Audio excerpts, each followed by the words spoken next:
पाकिस्तान के साथ तनाव के बीच भारत और फ्रांस में बड़ा रक्षा सौदा। 26 राफेल एम फाइटर जेट के लिए 63,000 करोड़ रुपए की डील पर मोहर। राफेल मरीन में न्यूक्लियर स्ट्राइक करने की क्षमता, 9 टन के हथियार भी ले जाने में सक्षम। बहुत कम जगह में लैंड कर सकता है राफेल मरीन। राफेल एम की INS विक्रांत पर होगी तैनाती। अभी वायुसेना में तैनात हैं 36 Rafale fighter jet. Indian army, air force, navy action mode में आई। अरब सागर में INS विक्रांत और INS सूरत तैनात। विध्वंसक जहाज INS सूरत से सफल मिसाइल परीक्षण। सतह से हवा में मार गिराने वाली मिसाइल का टेस्ट किया। युद्ध की आशंकाओं के बीच पाकिस्तान को लगा बड़ा झटका। एस जयशंकर के खास अफसर से मिले अफगानी मिनिस्टर। भारतीय डिप्लोमेट और अफगानी मंत्री की काबुल में मुलाकात हुई। मीटिंग की तस्वीरें सामने आने पर बौखलाया पाकिस्तान। पाकिस्तान को अफगानिस्तान के रास्ते हमले का डर। चीन के बाद तुर्की से पाकिस्तान को बड़ा सपोर्ट मिला। तुर्की ने हथियारों से भरे विमान पाकिस्तान को भेजे। पहलगाम हमले को लेकर प्रधानमंत्री मोदी और रक्षा मंत्री राजनाथ सिंह की PM आवास पर बैठक। करीब 40 मिनट तक दोनों नेताओं की मीटिंग। बैठक में NSA अजीत डोवल भी मौजूद रहे। सूत्रों के मुताबिक मीटिंग में सरकार की आगे की रणनीति को लेकर चर्चा हुई। पहलगाम आतंकी हमले को लेकर सूत्रों के हवाले से बड़ी खबर। आतंकियों के संपर्क में थे 10 से ज्यादा मददगार हमले के वक्त भी आतंकियों के संपर्क में थे। एनक्रिप्टेड ऐप के जरिए आतंकियों से बातचीत कर रहे थे। सूत्रों के मुताबिक पहलगाम के आतंकियों ने कम्युनिकेशन के लिए चीनी तकनीक का इस्तेमाल किया। हैंडलर से बातचीत के लिए चीनी सैटेलाइट फोन और ऐप का इस्तेमाल किया। पहलगाम हमले के बाद पाकिस्तान के खिलाफ भारत का एक्शन जारी। गृह मंत्रालय की सिफारिश पर सरकार ने 16 पाकिस्तानी YouTube चैनल्स पर लगाया बैन। भारत ने BBC की कवरेज पर जताई नाराजगी। आतंकवादियों को चरमपंथी कहे जाने से नाराज, औपचारिक पत्र भेजा। अनंतनाग के जंगलों में नजर आए आतंकी। सुरक्षा बलों और आतंकियों के बीच में हुई फायरिंग।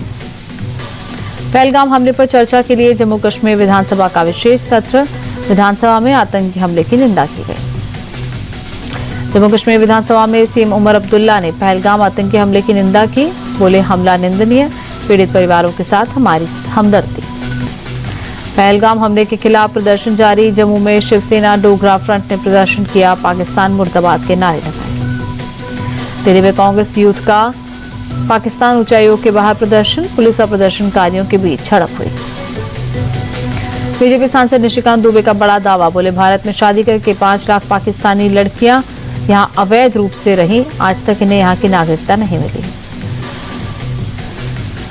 पिछले 4 दिनों में अटारी वाघा बॉर्डर से 850 भारतीय पाकिस्तान से लौटे और 14 राजनयिक और अधिकारी भी भारत में।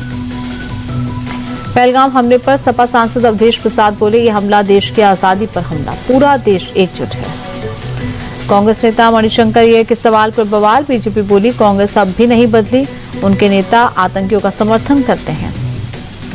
एक प्रोग्राम में अय्यर ने पूछा था सवाल, 22 अप्रैल को पहलगाम में जो भयानक त्रासदी हुई, क्या उसमें देश के विभाजन के अनसुलझे सवाल नहीं दिखते? पहलगाम हमले पर बोले कांग्रेस सांसद शशि थरूर, भारत के पास कई विकल्प, मुझे विश्वास है कुछ एक्शन होगा।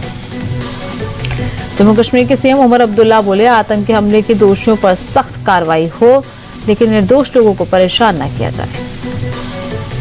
सुधांशु त्रिवेदी का सिद्धरामैया पर हमला। बोले, आतंक के खिलाफ लड़ाई में कांग्रेस का चेहरा बेनकाब।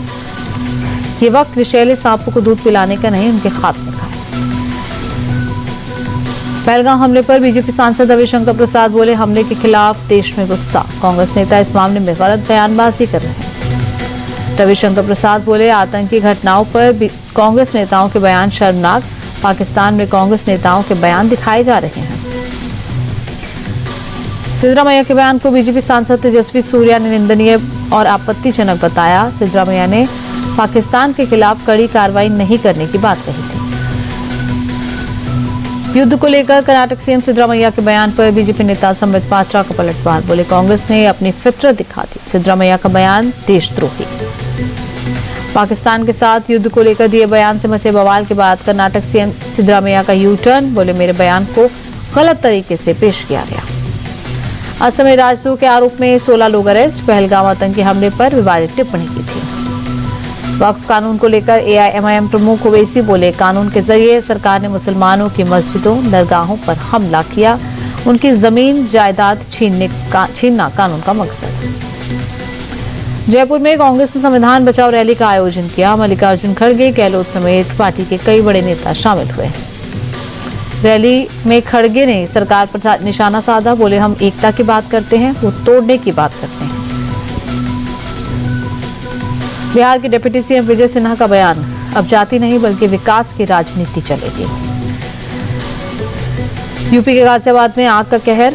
राजनगर आरडीसी के मॉल में लगी आग, किसी के हताहत होने की खबर है। यूपी सीएम योगी के नाम से फोन पर अफसरों को धमकाने वाले गिरोह का भांडाफोड़। संभल पुलिस ने 3 आरोपियों को अरेस्ट किया। मध्य प्रदेश के भोपाल, इंदौर और मंदसौर समेत 11 जगहों पर ईडी का छापा। शराब ठेकेदारों से जुड़े मामले में एजेंसी ने कार्रवाई। आतंकी तहव्वुर राणा की कस्टडी बढ़ाई गई। कोर्ट ने 12 दिन की रिमांड बढ़ाई।